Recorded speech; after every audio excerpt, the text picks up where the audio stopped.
नमस्कार साथियों, मैं अमरीश पांडे आप सबका अमरीश ऑफिशियल पर स्वागत करता हूं। और मैं उम्मीद करता हूं कि आगे मैं जो भी बातें आपसे करने वाला हूं, वहां किसी भी तरीके से आप टीआरई 1,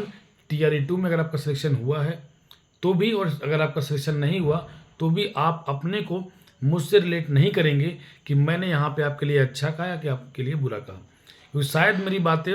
कुछ लोगों के लिए इम्पोर्टेंट हो सकती है, कुछ के लिए इम्पोर्टेंट नहीं भी होगी। किसी को मेरी बात अच्छी लग सकती, किसी को मेरी बात अच्छी नहीं भी लग सकती। आप सबसे एक रिक्वेस्ट है कि मेरी बात को समझिएगा, उसके बाद उस पर अपना तर्क दीजिएगा कि क्या मेरी बात यहाँ पे सही है तो फिर गलत है। सबसे पहली बात मैं आपको बताऊं कि टीआरई 1, टीआरई 2 जो इस समय सिनेरियो चल रहा है इसका, कि यहाँ पे क्या पेपर आपका रद्द हो सकता है, क्या यहाँ पे जो वैकेंसीज हो चुकी है कंप्लीट तरीके से, यहाँ पे टीचर ज्वाइनिंग हो भी गया है, टीचर बहुत सारे टीचर इस समय यहाँ पे पढ़ा रहे हैं, क्या ऐसा भी हो सकता है कि इनको पेपर ये पूरी वैकेंसीज को रद्द कर दिया जाए, और उन टीचरों का क्या होगा जो टीचर इसमें यहाँ पे ज्वाइन किए हुए हैं। मैं आपको बता देना चाहता हूँ कि अगर कोर्ट डिसीजन देता है तो वो कभी भी ये नहीं सोचेगा कि कौन वहाँ पे ज्वाइन किया हुआ है, कौन ज्वाइन नहीं किया हुआ है। उनके पास जैसे भी एविडेंस होंगे,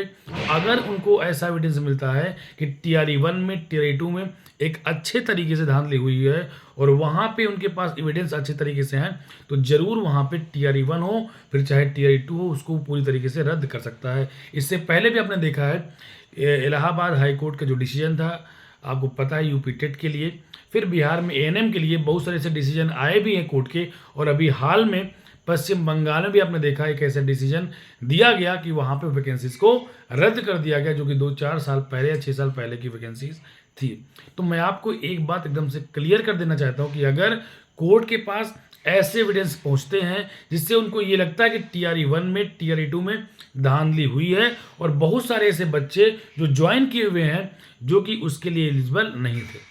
अगर आप लोग बिहार से जुड़े हैं, अगर आपने टीआरई 1, टीआरई 2 दिया है, भले ही आपका सिलेक्शन हो गया है, भले ही आप एक अच्छे स्टूडेंट हैं, या आपका नहीं भी हुआ है, तो भी आपको ये पता होगा कि किस तरीके से वहाँ पे धांधली हुई है बिहार में। अच्छे से आप अवगत होगी उस चीज़ से। मैं यहाँ पे बात आपको बता रहा हूँ वो अच्छी बात है, लेकिन आप इससे पहले भी बहुत सारे लोग आपको बता चुके होंगे और आपका खुद भी अनुभव होगा जिस हिसाब से कट ऑफ को अप या डाउन किया गया, या टीआरई 1 में किस हिसाब से कट ऑफ गई थी, और टीआरई 1 में पेपर का लेवल एक अच्छा स्टैंडर्ड होने के बावजूद भी कट ऑफ इतनी हाई गए, उसका क्या रीज़न हो सकता है। ये सारी बहुत सारी एविडेंस आपके पास है जहाँ पे आप एक तर्क बता सकते हो कि यहाँ पे पेपर लीक हुआ है कि लीक नहीं हुआ, और पेपर का लेवल डाउन था कि पेपर का लेवल अप था, ये डिसाइड केवल आप करोगे, ना कि कोई अधिकारी कर सकता है वहाँ पे कि हाँ पेपर हमारा लीक हुआ था कि पेपर लीक नहीं हुआ था। या फिर वो कह सकते हैं कि पेपर आपका आसान था कि पेपर आपका टफ था। जो पेपर दे रहा है, जो बच्चे पेपर दे रहे हैं, ये डिपेंड केवल उन पर करता है कि उनका रिस्पॉन्स क्या है। पेपर देने के बाद केवल और केवल वो बोल सकते हैं कि पेपर टफ था कि ईजी था, जो बच्चे पेपर वहाँ पे दे रहे हैं। आपको मैं बता दूं कि इससे पहले अगर, क्योंकि आपको पता हो कम से कम 25 से 30 केसेस पड़े हुए हैं कोर्ट के पास, जहाँ पे बहुत सारे ऐसे केसेस जो जहाँ पे जो बच्चे हैं जिन्होंने वहाँ पे केस किया हुआ है, उनका पलड़ा भारी नज़र आ रहा है, क्योंकि लैंग्वेज जो भाषा आहर्ता थी, लैंग्वेज जो क्वालिफाइंग थी, उसको हटा दिया गया। ये बहुत ही गलत है, और इसी की वजह से भी यहाँ पे बहुत सारे क्वेश्चन एराइज हो रहे हैं कोर्ट में, और जो वकील वहाँ पे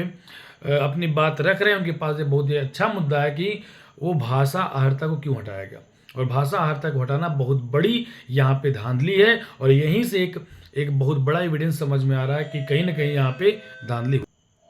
तो अभी तक का जो मुझे लग रहा है कि यहाँ पे अगर पेपर आपका जो टीआरई 1 में, टीआरई 2 में जो भी पेपर हुआ है, वहाँ पे तलवार एक हिसाब से लटकी हुई है। अब यहाँ पे वैकेंसीज को रद्द करते हैं कि क्या करते हैं वो तो आपका भविष्य बताएगा, लेकिन जो मेरा अनुभव है, जो मुझे लग रहा है, अभी तक के जो भी आप केसेस देखेंगे इससे पहले, जो कि अगर आप इलाहाबाद हाई कोर्ट का भी डिसीजन देखेंगे, वहाँ पे पेपर को रद्द कर दिया गया था और वैकेंसीज को रद्द कर दिया गया था। कभी भी यहाँ पे आप ध्यान दीजिएगा कि कोर्ट का जो भी फैसला होता है वो एविडेंस पे डिपेंड करता है। ऐसा कुछ भी नहीं है कि वहाँ पे ये सोचा जाएगा कि कितने लोग वहाँ पे ज्वाइन किए हुए हैं। देखिए, जो मेरा अनुमान है, कम से कम 70% लोग जो कि अपने तरीके से वहाँ पे ज्वाइन किए, लेकिन कम से कम 30% लोग ऐसे हैं, या आप कह सकते हैं कि 40% लोग, 60% ठीक से, बाकी 40% लोग धांधली से टीआरई 1, टीआरई 2 में ज्वाइन किए हुए हैं। मेरी बात को गलत मत लीजिएगा, मुझे जो लग रहा है उसके हिसाब से मैं आपको चीज़ें बता रहा हूँ। तो टीआरई 1 टीआरई 2 में कुछ भी हो सकता है। बस अब क्या होगा वो तो आप समय के साथ देखेंगे। बाकी केस कोर्ट में चल रहा है। अब कोर्ट का डिसीजन क्या होने वाला है वो तो समय के ऊपर डिपेंड करता है। ध्यान दीजिएगा कि समय ज़रूर लगेगा, लेकिन मुझे लग रहा है कि टीआरई 1 में टीआरई 2 में किसी भी तरीके से कोई भी डिसीजन आ सकता है, जो कि शायद कुछ लोगों के लिए दुखदाई हो सकता है तो किसी के लिए फ़ायदा भी कर सकता है। ध्यान दीजिएगा। अब वहाँ पे रिवाइज रिजल्ट देंगे या फिर वहाँ पे इस धांधली को देखने के बाद पेपर को कैंसिल करेंगे, वो तो समय बताएगा। फिलहाल मैं आपको बता दूं कि अभी जो वहाँ की टीआरई 1 टीआरई 2 में लोग जांच की भी मांग कर रहे हैं, सीबीआई जांच की मांग की जा रही है। और अब जांच होगा कि क्या होगा तो भविष्य बताएगा। लेकिन जो मेरा अनुभव है, जो कोर्ट का डिसीजन इससे पहले कुछ वैकेंसीज में कुछ जगहों पे आ गया है, उस पर मैं आपको बता दे रहा हूँ कि टीआरई 1 टीआरई 2 में कुछ भी हो सकता है।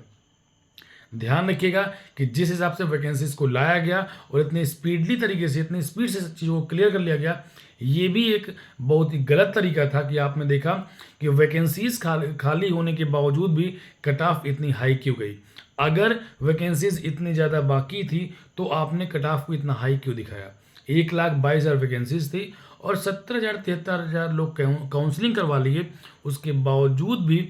आपने कट ऑफ को इतना हाई क्यों किया। तो जब अगर आपने क्वालिफाइंग नंबर दिया कि 40% आपकी होनी चाहिए, अगर आपके 40% है और वैकेंसीज ज़्यादा हैं तो आपको 40% में भी लेना पड़ेगा। तो बहुत सारी ऐसी चीज़ें हैं जो कि राजनीतिक दबाव की वजह से या फिर राजनेता की दबाव की वजह से या फिर जो ब्यूरोक्रेट्स हैं उनकी दबाव की वजह से क्या गलतियां हुई हैं, क्या गड़बड़ियां हुई हैं, इसको सब सारी जांच होगी। और जांच होने के बाद आगे क्या डिसीजन होगा और जो केस चल रहा है कोर्ट में उस पर क्या निर्णय आएगा वो तो वक्त बताएगा। फिलहाल मैं आपको इतना बताना चाहता हूँ, आप सभी लोग परेशान मत होइएगा। थोड़ा सा समय जरूर लग सकता है, लेकिन आपके साथ न्याय होकर रहेगा। बाकी अगर आगे कोई भी अपडेट आती है तो मैं आपको ज़रूर बताने का प्रयास करूँगा। फिलहाल अभी के लिए इतना ही। आगे आप सब लोग मुझसे जुड़े रहें, चैनल को सब्सक्राइब करें, वीडियोस को शेयर करें और मैक्सिमम लोग को इस अभियान में जोड़ें। और वहाँ पे आप कहिए, जो भी लोग हैं कमेंट में बताएं अपने तर्क, उनका क्या तर्क है, उनको क्या लगता है कि क्या यहाँ पे धांधली हुई है कि धांधली नहीं हुई है।